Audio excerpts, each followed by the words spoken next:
معزز سامعین گرامی قدر، مارچ کا مہینہ یوم پاکستان کی یاد کو بھی لے کے آتا ہے۔ اسی طرح مارچ کے مہینے کے اندر خاص طور پہ اہل حدیث کے لیے اور بالعموم عالم اسلام کے لیے ایک بہت بڑا واقعہ اور سانحہ انسان کے دل و دماغ کے اندر ریمائنڈر کے طور پہ آ جاتا ہے۔ وہ سانحہ 23 مارچ کو قلعہ لچھمن سنگھ کے اندر مینار پاکستان کے قریب علماء اہل حدیث کی شہادت کا اندوہناک سانحہ ہے،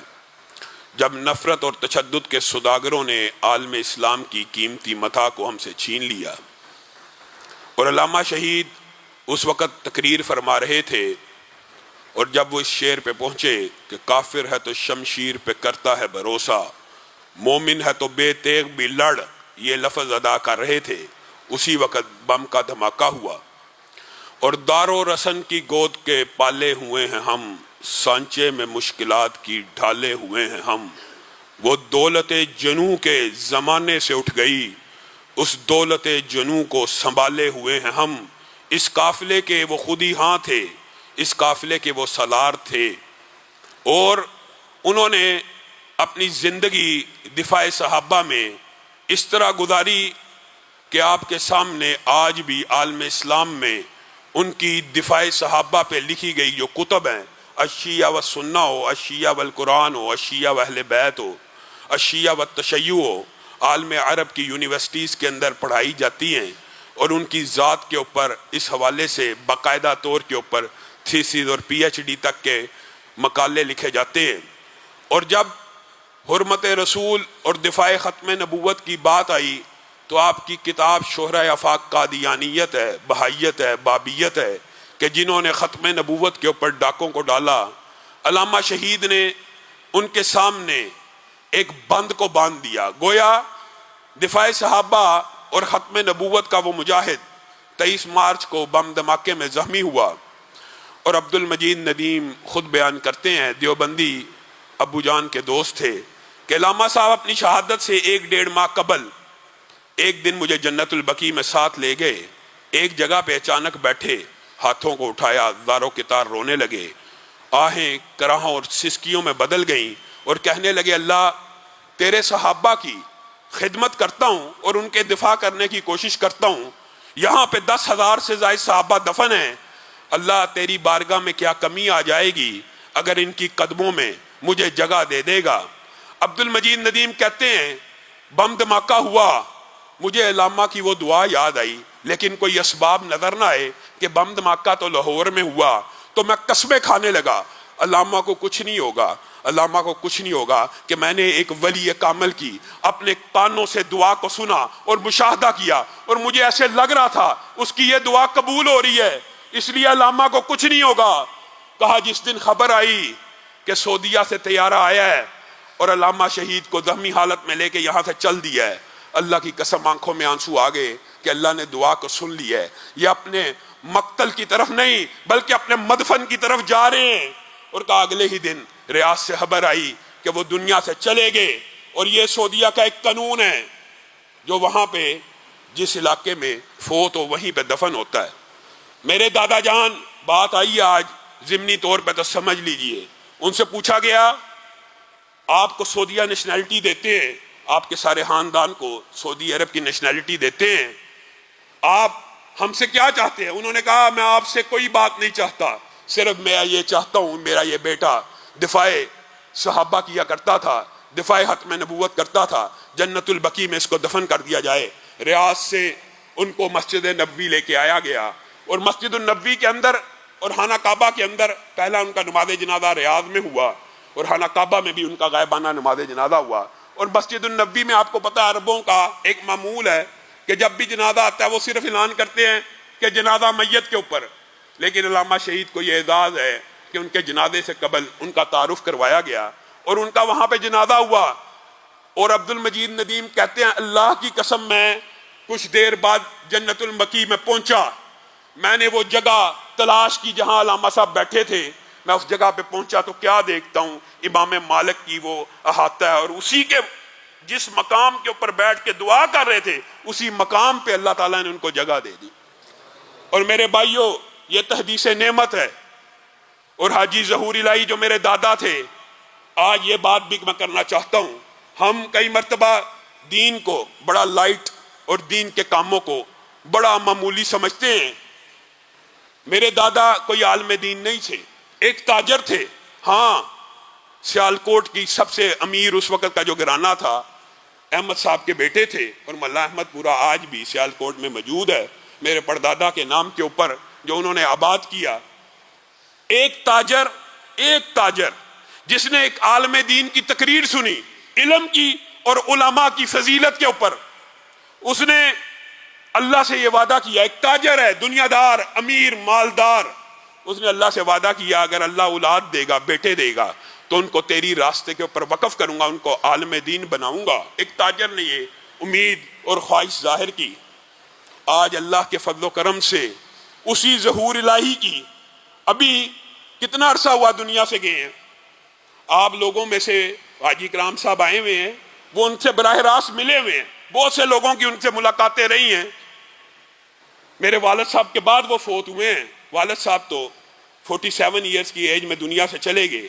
آج صرف حاجی ظہور الہی جس نے یہ ارادہ کیا تھا کہ اس کی اولاد میں سے اگر کوئی بیٹا پیدا ہوگا، اور پہلے بیٹے ابو جان پیدا ہوئے، عالم دین بنا دیا، حفظ کروا دیا۔ میں صرف والد کی بات نہیں کرتا، ان کو تو جانتے ہیں،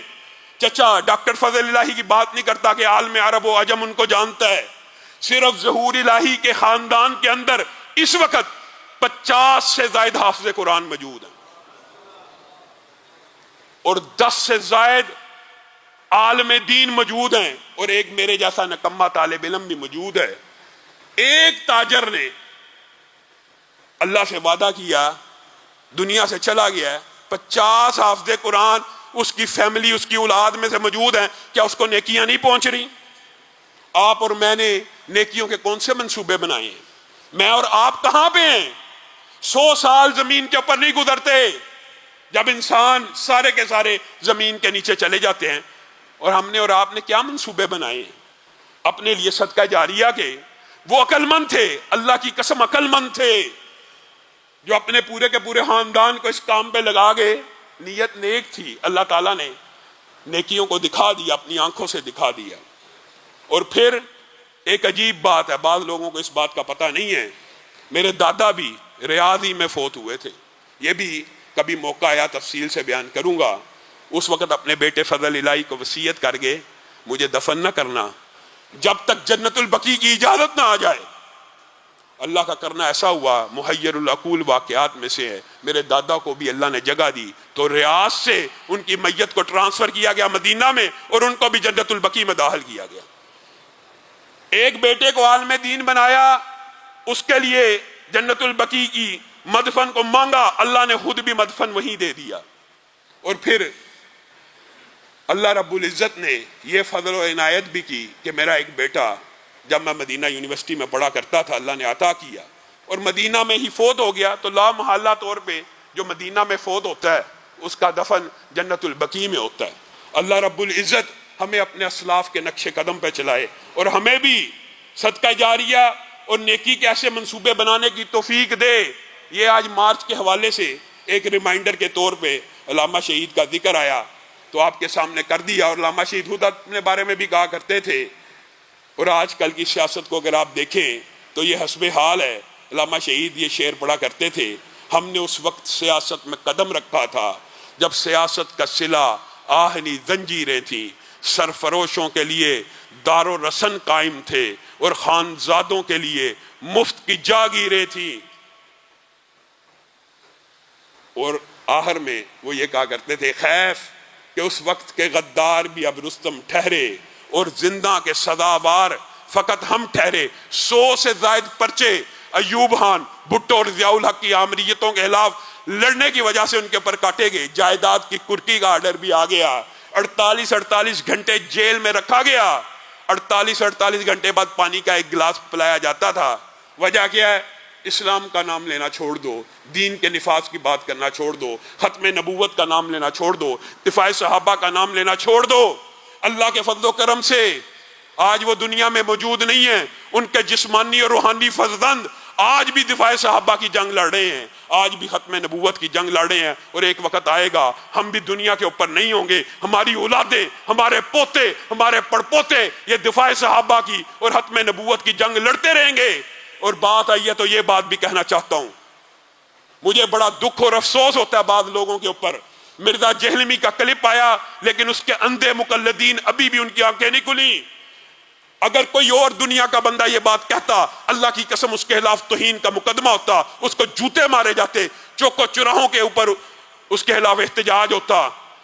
سریعام پہلے دھمکیاں لگاتا ہے اداروں کی، ایجنسیوں کی، کسی نے نوٹس نہیں لیا، یہاں تک اتر آیا ہے، ابھی اس کا کلپ آیا ہے۔ اس نے کہا کہ میرے اور میرے ساتھیوں کے اوپر جو مشکلات ہیں، معاذ اللہ معاذ اللہ، وہ نبی اور ان کے صحابہ پہ بھی نہیں آئی۔ بتائیے۔ اور جب اس کے خلاف کلپ ہمارے بھائی نے، مفتی عتیق الرحمان علوی نے بنایا، اس نے اس کا جواب دیا، میں نے کب کہا جی کہ نبی کریم کہا بھی ہے، اور مکرنے کے بعد پہلے مکرا پھر وہی بات کرنا شروع ہو گیا کہ میرے کہنے کا مطلب یہ تھا کہ صحابہ کے اوپر جو مشکلات، اس سے زیادہ مشکلات ہمارے پر اس لیے آئی ہیں کہ صحابہ کے جو مخالف تھے، نبی کے مخالف تھے، وہ کافر تھے اور ہمارے مخالف مسلمان ہیں، اس لیے ہمارے پر زیادہ مشکلات ہیں۔ اس کو کبھی تپتے ہوئے صحرا میں ریت کے اوپر ڈال کے گرم پتھر اس کے سینے پہ رکھ کے اس کو کہا جائے عہد عہد کی وعدے نکال، یہ کیسا بدبخت آدمی ہے۔ رسول اللہ نے فرمایا کہ امت کے اوپر سب سے سخت ابتلائیں اور مشکلات نبیوں پہ آتی ہیں، ان کے ساتھیوں پہ آتی ہیں، وہ مشکلات اور ابتلائیں بعد والوں پہ نہیں آ سکتی۔ لیکن عقل کے ایسے اندھے ہیں، عقل کے اوپر ایسا پردہ پڑا ہوا ہے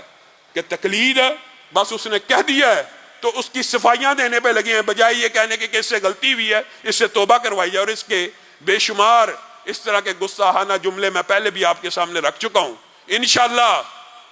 یہ صحابہ کا جو دفاع ہے یہ ہمارے ایمان کا حصہ ہے۔ لوگ کہتے ہیں آپ اس کے خلاف کیوں بولتے؟ جب کوئی صحابی کے خلاف بکواس کرے گا تو ہمارا بولنا ہم پہ فرض ہے، یہ دفاع کرنا آپ کے اوپر اور میرے اوپر، سب کے اوپر فرض ہے۔